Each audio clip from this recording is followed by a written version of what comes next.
നമസ്കാരം, welcome to movie trip.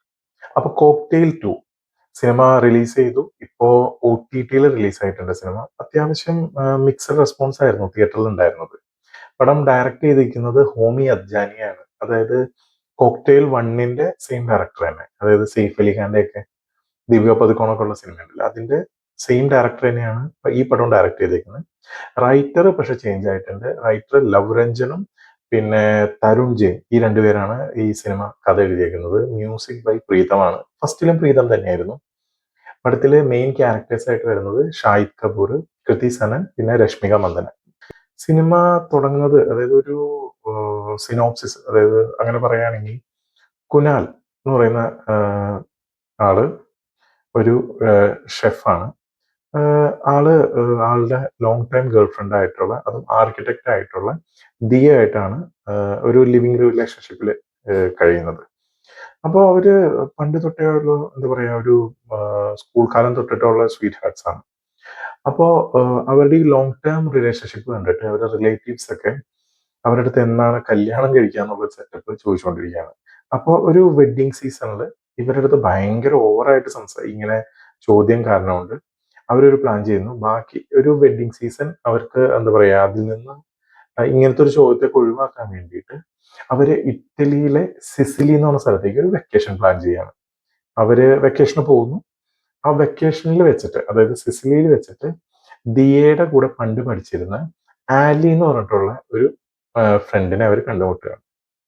പിന്നീട് എന്തൊക്കെയാണ് ഈ മൂന്ന് പേരുടെ ജീവിതത്തിൽ നടക്കുന്നത്, എന്താ പറയുക, ആലിയും ദിയയും പിന്നെ കുനാലും തമ്മിലുള്ള ഒരു ഒരു ഒരു എന്താ പറയാ, ഒരു മൂന്ന് പേര് കൂടിയിട്ടുള്ള ഒരു ലവ് ട്രയാങ്കിൾ അതാണ് മെയിനായിട്ട് ഈ സിനിമ കാണിക്കുന്നത്. ഇതില് കുനാലായിട്ട് അഭിനയിക്കുന്നത് ഷാഹിദ് കപൂറും, കുനാലിന്റെ ഗേൾഫ്രണ്ട് ആയിട്ടുള്ള ദിയ ആയിട്ട് അഭിനയിക്കുന്നത് രശ്മിക മന്ദനയും, പിന്നെ ആലി ആയിട്ട് വരുന്നത് കൃതി സനനുമാണ്. കൃതി സനൻ, എന്താ പറയാ, എനിക്ക് അത്യാവശ്യം നല്ല ഭംഗിയായിട്ട് തോന്നി, നല്ല ബ്യൂട്ടിഫുൾ ആയിട്ട് ചെയ്തിട്ടുണ്ട്. രശ്മിക അത്രയ്ക്ക് അങ്ങോട്ട് ഒരു ബോളിവുഡ് സ്റ്റൈലിലേക്ക് വന്നിട്ടില്ല. പിന്നെ ഷാഹിദിനെ പിന്നെ പറയണ്ടല്ലോ, ആ പഴയ ഒരു ഒരു ചോക്ലേറ്റ് ബോയ് എന്നുള്ള ഒരു സെറ്റപ്പ് നമുക്ക് തോന്നുന്നില്ല. എന്നാലും ഒരു മെച്യൂർഡ് അങ്ങനെ ഒരു ഫീലാണ് ഷാഹിദിന്റെ ഇതിൽ നമുക്ക് തോന്നുന്നത്. ഓൾമോസ്റ്റ് ഒരു 2-2.5 മണിക്കൂറാണ് ഈ സിനിമയുടെ ദൈർഘ്യം വരുന്നത്. പക്ഷെ പ്രശ്നം എന്താന്ന് വെച്ച് കഴിഞ്ഞാൽ, നമുക്ക്, ഞാൻ കണ്ടെടുത്തോളം ഈ സിനിമ നമുക്ക് ഒരു ജസ്റ്റ് വാച്ച് മാത്രമേ എനിക്ക് പറയാൻ തോന്നുള്ളൂ. കാരണം എന്താണെന്ന് വെച്ച് കഴിഞ്ഞാൽ ഫസ്റ്റിന്റെ അത്രയും ഒരു ഇൻഡെപ്ത് എനിക്ക് ഫീൽ ചെയ്തില്ല ആക്ച്വലി.